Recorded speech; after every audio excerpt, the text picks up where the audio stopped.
Hey, ladies and gentlemen, this is Carmine Sabia for Explain America, and CNN anchor Jake Tapper. He just roasted Kamala Harris, and it was brutal.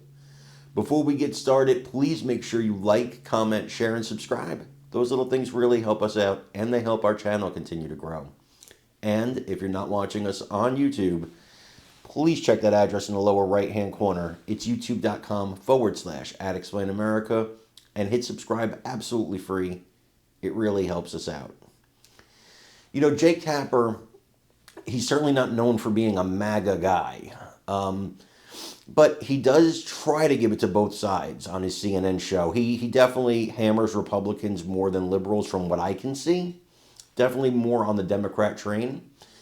That being said, he really laced into Kamala Harris today, and rightfully and deservedly so. See, he had Tim Walz on the show, and Tim Walz is trying to make a play for 2028. I think he's dreaming. This guy has no shot. I have a better shot of being a Democrat nominee, and I'm a hardcore Trump Republican, so that should tell you everything you need to know. But this guy has no shot, but he's still making the rounds and doing the speeches and all that stuff.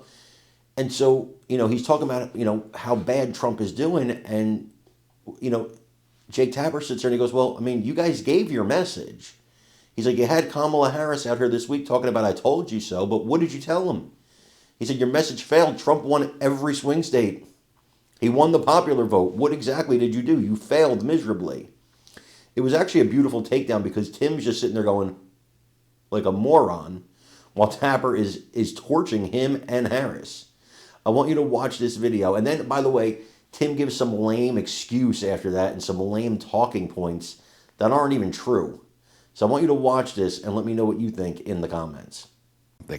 So we heard your former running mate Kamala Harris say she's not here to say I told you so, although obviously that's what she was saying about all the Trump chaos. We're seeing, I have to say though, what does I told you so really mean here?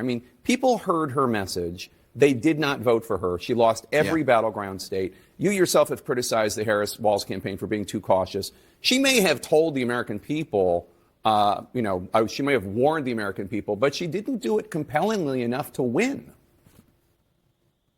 That is the absolute point. And look, when I criticize, I'm criticizing myself. I own this. I'm part of the ticket. And somebody has to come up with a strategy. I think this is exactly right. This is the thing. Look, Democrats, it was a good night in Wisconsin. I was over there. We saw that happen. Donald Trump's doing this. Just to be clear, nobody on the Democratic side is celebrating this, and those folks in the street are not celebrating that Donald Trump's making all these errors. I think what the vice president's saying is that was pretty self-evident that he was going to do that. I do think the challenge for Democrats, and this is, I think, a structural problem that's going to take a lot more thinking, why, with all of that out there, did they not think we were any better than that? And they didn't. And I'm very concerned with the folks who stayed home. And these are folks that I'll say once again, Donald Trump has identified their angst. They can't buy a house. They can't afford to get a good education. They're concerned that their economic future is so precarious it could slip out from under them. Less than half of Americans have $1,000 in savings. And I think, why was it not so compelling? It should have been a slam dunk for us to say, we're the party that cares about that. We're the party that's going to protect Social Security and Medicare. We're the party that thinks the ACA is a good start, but we need to do more on health care. And we didn't do that. So I'm concerned. Democrats do well in special elections and off-year elections, but the electorate that comes in presidential election years is different. When I was young, it was easy to know what a Democrat was. They stood with the working class and labor. Republicans were country club and for the rich. Today, you ask people, they don't.